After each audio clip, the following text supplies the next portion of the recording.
What's up guys, Kenichi here coming at you with another video. Today we're going to be talking about how to play Resident Evil Outbreak online in the year 2020 and beyond. So guys, in case you didn't know, Resident Evil Outbreak was the first online Resident Evil game way back in 2004 for the PlayStation 2. And I myself played a ton of it with my one friend, and it was a lot of fun back then, but unfortunately they closed the servers, and for many years there was no way to play the game online until more recently when a bunch of fans put together a fan run server that you can connect to using basically a DNS trick in order to connect to and play the game online again. So it's super cool. It's awesome that we have this ability in 2020, and actually this was a few years ago that they did this. Now there's a little bit of a catch in playing these games on the fan servers, and that's that you need to have the Japanese version of the game. So of course you can hop over to Amazon.jp and order the games, but they are getting up there in price. You're looking at about $61 US for file 2 and $112 for file 1 of well, it's called Biohazard. That's the official name, right? So Biohazard Outbreak, you would want to acquire those discs off the Amazon.jp website or any other Japanese source for the discs. But of course, you could also sail the 7 seas to acquire the discs if that is what you choose to do. Now, moving on from that, you would also need a Japanese PS2 in order to play these games, as well as the network adapter and so on and so on. Of course, if you had the Slim, then the network adapter is built in.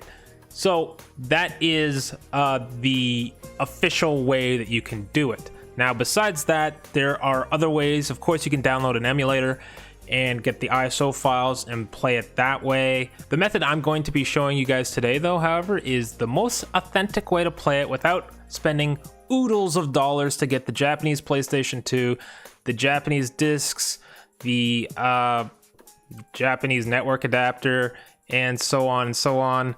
Essentially, all you're going to need is your PlayStation 2 and FreeMcBoot and a way to load the ISOs. So obviously OPL, and you're going to need the ISOs either on like a USB stick, or you're going to need them on your hard drive if you have the fat PS2. Now the files I'm showing you here are the Resident Evil Outbreak Japanese version ISO file, as well as the translation patch, which we're going to apply using Delta Patcher. So we're going to launch the program, and we're just going to select the original file, which is our Japanese ISO for Resident Evil Outbreak. Next, we're going to select the translation patch, which you can see here. And then we're just going to apply the patch. Now, this could take a few minutes, but just hang tight. It will finish eventually. Now that the English patch has been applied, you're ready to write this ISO to either your USB stick or to your hard drive if you're using an internal drive with your PS2 FAT. Now there's multiple ways to load your ISO onto your PlayStation 2. The way I'm doing it is using WinHiip.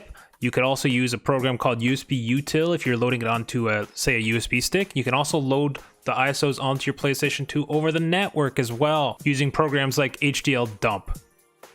Now, if you're going to do it the method that I'm doing here, you're going to have to remove your PlayStation 2 hard drive from your PlayStation 2, connect it to your PC via either an adapter that's connected to like a USB cable, or connect it directly to the PC by opening the case. Either way, you're going to have to connect it to the PC and transfer the files that way. Of course, like I said, the other way you can do it is dump the file over the network. It does take longer, but maybe is more convenient. I do have a full tutorial on how to load games onto your PS2 hard drive using WinHiip, so if you're looking for that, you can just check in the description and I'll link to it. Okay guys, now that we've gone through how to acquire the files to play the game, we're going to get into actually how to set up the game. So first thing you're going to do is head over to obsrv.org, that's the Outbreak Servers, and you're going to create an account by clicking register in the top right corner. Just go through the process of creating an account. It's pretty quick, just email, password, just a forum account. And then you're going to obviously have to verify your email address. So pop over to your email of choice and just make sure that you've received the email, and then click on the link in the email. This is going to be the email you receive. Click on the link to verify your account. Once your account has been verified, you can boot up your PS2.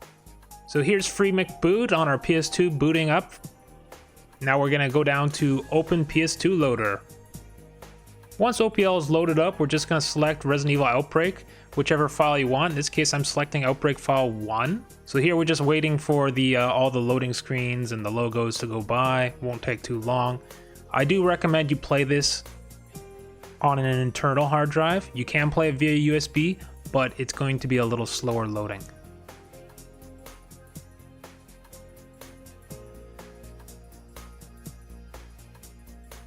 So, of course, hit start, get into the game. We're going to go down to network play, and I'm just going to take you through how to set up the network configuration. So hit circle for next. Then we're going to go to yes. We're just going to let it do its thing and create an initial network configuration for Resident Evil. Okay, so it's created a file for us, and then it's going to auto load it. Now we're going to hit net connection, and we're going to go up and click next.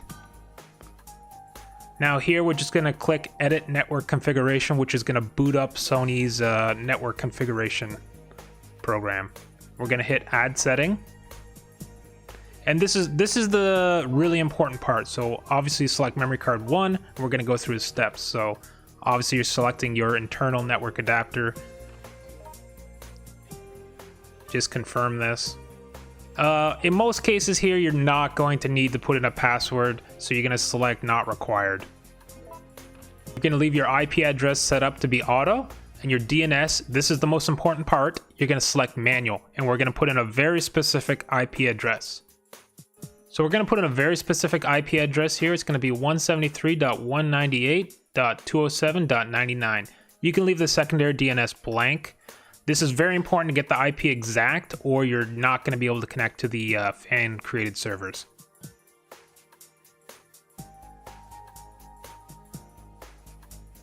Here you can just change the setting name so you recognize it. Every time you go to log in, you're going to have to select the setting.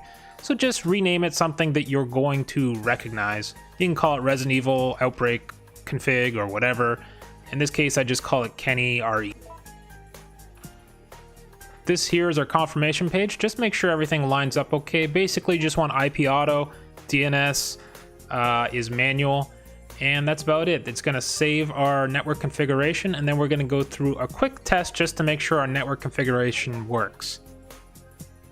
This takes longer than you would expect to do a network test. I assume it's just because the PS2 is just slow at doing this, because I've got like very fast internet connection, and even still it's a little slow. Anyways, it's done. And the last thing we're gonna do is just exit. We're gonna quit out, and that's gonna reboot the game back to the title screen. Once we've rebooted, just hit start, and we're just gonna go through the whole process again. We're gonna go down to network play. Of course, now we're gonna have network configuration. Hit circle here. We're gonna hit yes to load our network file.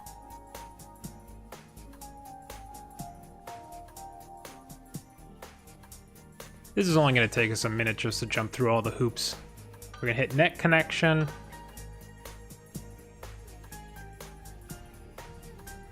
It's going to ask us, do we want to load our network file that we just created? We're going to say yes. So there you see the one I named, Kenny RE. And it's just going to load and initialize the connection and all the nonsense it has to do in order to connect to the server. Then it's going to go through DNS, which is where it would fail if you were trying to connect to another server. But because we're using the DNS trick, we get through the DNS, and then we get on to the next step, which is actually logging in. Now, the login credentials you're going to use here are the login credentials that you created on the forum. So you can see here, here's the ID and password. This is the forum account. You can even see there, it says login with your forum account. Just go ahead and log in with the account you just created on the forum. Okay, once you've put in your username and password, just hit login. It's going to take you here, login successful. Just hit enter lobbies, and it's going to take us back to the game. This is kind of like a weird web browser within the PS2.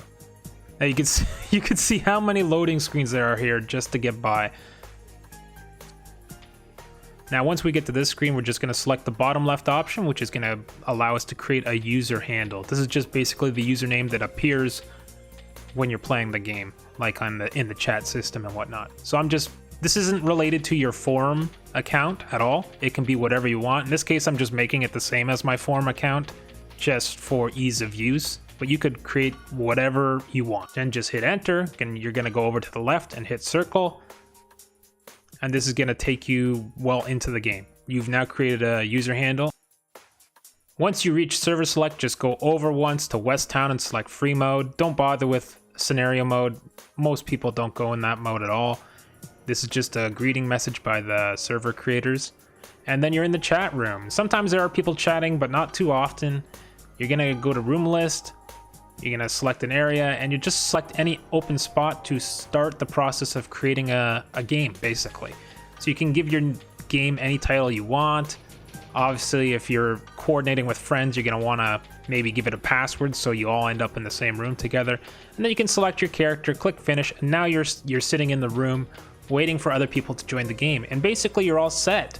So I hope this video was helpful for you guys. I hope that I was able to walk you through the process of how to get the game onto your PS2 and then how to set it up so that you could have the most authentic experience playing Resident Evil Outbreak in the year 2020 and beyond. Anyways, guys, if you like this video, please consider smashing that like button. It would mean a lot to me personally. And if you want to help us out even more, a subscribe would mean a lot as we climb our way slowly but surely to the 1,000 subscriber mark. So it would help us out a lot.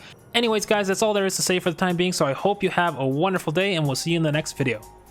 Hey guys, this is Lydia. If you like what you see, hit that like button as it helps our channel gain exposure. Also consider smashing subscribe. If you like our content, it would really mean a lot and helps our channel grow. If you want to interact with us, leave a comment down below or follow us on Twitch at super_dorkalicious. We'll see you next time.